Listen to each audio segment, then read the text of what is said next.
جميعا فاستغفروني أغفر لكم. هيا يا حبيبي في الله، هيا أيتها الأخت الكريمة، هيا الآن، ها هي أبواب الرجاء مفتحة، ها هي أبواب المغفرة مفتحة، ها هي أبواب التوبة مفتحة.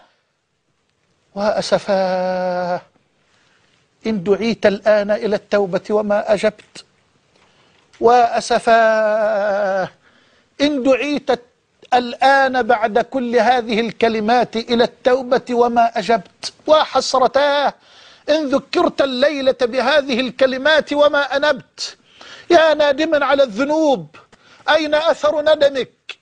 يا نادما على الذنوب والخطايا، أين أثر ندمك؟ أين بكاؤك؟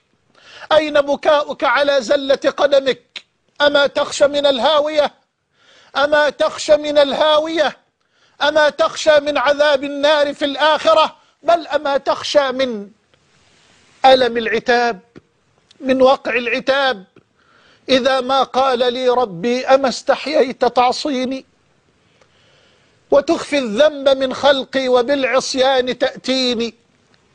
إذا ما قال لي ربي أما استحييت تعصيني وتخفي الذنب من خلقي وبالعصيان تأتيني، فما قولي له لما يعاتبني ويقصيني ويقصيني؟ ماذا تقول لربك أيها المذنب؟ الله يفتح لك أبواب الرجاء ويفتح لنا أبواب المغفرة، فهيا الآن الآن الآن.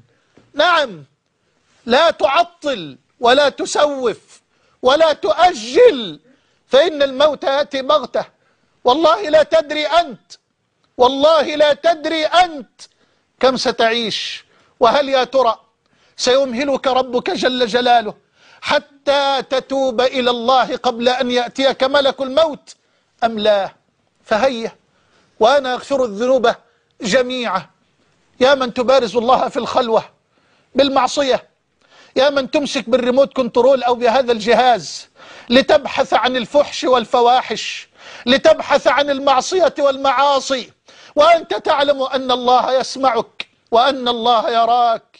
ما يكون من نجوى ثلاثة إلا هو رابعهم، ولا خمسة إلا هو سادسهم، ولا أدنى من ذلك ولا أكثر إلا هو معهم أينما كانوا.